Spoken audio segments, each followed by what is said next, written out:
নমস্কার, কল্পনা রান্নাঘরে আপনাদেরকে অনেক অনেক স্বাগত। আজকে আমি একটা সুন্দর রেসিপি নিয়ে তোমাদের সাথে শেয়ার করব বলে চলে এসেছি। আজকে আমি যে মাছটা তোমাদের সাথে শেয়ার করব সেটা হচ্ছে কাজল গৌরি মাছের একটা রেসিপি। আমাদের এখানে তো এই মাছটাকে কাজল গৌরি বলেই আমরা চিনি। তোমরা কে কী নামে এই মাছটাকে চেনো আমাকে কিন্তু কমেন্টে একবার জানাতে পারো। আমি জানতে চাই তোমাদের ওখানে কী কী মাছ, এই মাছগুলোকে কী কী নামে ডাকে।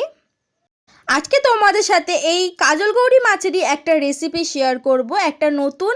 আমি যেমনভাবে বানিয়ে থাকি বাড়িতে আর কাজল গৌরি মাছ এলে সেই রেসিপিটাই তোমাদের সাথে শেয়ার করব।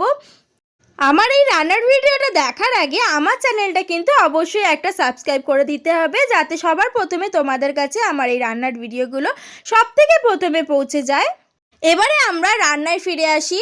আমি আজকের ভিডিওটা প্রথমেই বাজার থেকে শুরু করেছি। আজকে আমি বাজার থেকে সকাল সকাল গিয়ে এই মাছগুলো কিনে এনেছিলাম। প্রথমে ইম্পর্টেন্ট কাজ হচ্ছে মাছগুলো ভালো করে ধুয়ে নুন হলুদ মাখানো, সেটাই আমি করে নিয়েছি। এখানে আমি প্রথমে ভালো করে ধুয়ে নিয়ে নুন হলুদ সব কিছু ভালোভাবে মাখিয়ে নিচ্ছিলাম, সাথে একটু তেলও দিয়েছিলাম। আমি তেল দিয়েই ভালো করে মাছটাকে মাখিয়ে নিচ্ছিলাম। নুন হলুদ তেল সব কিছু দিয়ে ভালো করে মাছটাকে মাখিয়ে আমি বেশ কিছুক্ষণ রেখে দেবো। আর একটা ইম্পর্টেন্ট কথা তোমাদেরকে বলে রাখি, যে মাছের আঁশ থাকে না সেই মাছে কিন্তু তেল আগে থেকে মাখিয়ে রাখতে হয়, নাহলে কড়াতে দিলে কিন্তু ফাটবে, এটা কিন্তু মাথায় রাখবে। মাছ ভাজার জন্য কড়াতে দিয়ে দিয়েছি সর্ষের তেল। এবার আমি এখানে মাছগুলো একে একে ভেজে নেব। আগে থেকে আমি তেলটা মাখিয়ে রেখেছিলাম, সেই জন্য দেখো একদম ফেটে যাচ্ছে না বা ফেটে ফেটে গায়ের দিকে ছিটকে আসছে না। তোমরাও যখন মাছটা মাখাবে, যে মাছের আঁশ থাকবে না আর কি, সেই মাছে কিন্তু অবশ্যই তেলটা আগে থেকে মাখিয়ে নেবে। এখানে মাছ ভাজা আমার হয়ে গেছে। ওই তেলের মধ্যে আমি আরেকটু তেল দিয়েছিলাম, যেহেতু একটু তেল অল্প ছিল তাই আমি আরেকটু তেল দিয়েছি। দিয়ে আমি এখানে দিয়ে দিয়েছি হচ্ছে পেঁয়াজ কুচি। দিয়ে ভালো করে পেঁয়াজটাকে আমি ভাজা ভাজা করে নেব।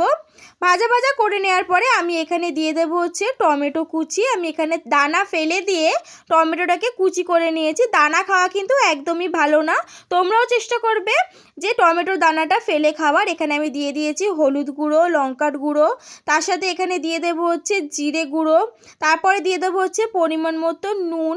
সব কিছু দিয়ে ভালো করে মশলাটাকে আমি ভালো করে কষে নেব। কষে নিয়ে আমি এখানে দিয়ে দেব হচ্ছে জল। জল দিয়ে ভালো করে মশলাটাকে আমি এবারে আরও একটু ভালো করে কষে নেব। নেওয়ার পরে এখানে আমি ফাইনাল জল দিয়ে দেব, যতটা আমার এই ঝালের জন্য প্রয়োজন ততটা আমি এখানে জল দিয়ে দিয়েছি। তোমাদের যতটা মাছ থাকবে সেই অনুযায়ী জলটা দিয়ে দেবে। এখানে আমি জল ফোটার জন্য ওয়েট করব। জলটা যখন একটু একটু ফুটে আসবে, এখানে আমি ভেজে রাখা মাছগুলো দিয়ে দেব। একটা কথা বলি, সব মাছের জন্য কিন্তু এরকম জিনিসটা নয় যে সব মাছে তেল মাখাতে হয়। যে মাছে শুধু আঁশ থাকে না, সেই মাছে অনেক মাছেই আছে আঁশ থাকে, সেই মাছগুলো ফাটে না। সো সেই মাছগুলোতে তেল দিতে হবে না, তেল মাখাতে হবে না, এমনি ডাইরেক্ট ভাজলেই হবে। কিন্তু যেই মাছগুলোতে আঁশ নেই সেই মাছগুলোতে আগে থেকে তেল মাখিয়ে নেবে। ঝোলটা ফুটে আসলেই আমি নামিয়ে নেব। এটাকে এবার প্লেটিং করে নেব। আমার এই কাজল গৌরি মাছের রেসিপিটা একদম রেডি হয়ে গেছে। তোমরা দেখে বুঝতে পারছো কতটা টেস্ট হতে পারে। এটা দেখতে যতটা সুন্দর হয়েছিল, এটা কিন্তু খেতেও ততটাই সুন্দর হয়েছিল। আর মাছটা এতটাই ফ্রেশ ছিল, তার জন্য আরও টেস্টটা বেড়ে গেছে। তোমরা চেষ্টা করবে একটু ফ্রেশ বা টাটকা মাছ নিয়ে এসে এই রেসিপিটা বানানোর। আশা করি তোমাদের খুবই ভালো লাগবে। ভালো লাগলে কিন্তু আমাকে অবশ্যই একটা কমেন্ট করে জানিও যে তোমাদের আমার এই দেখানো রেসিপিটা কেমন লেগেছে।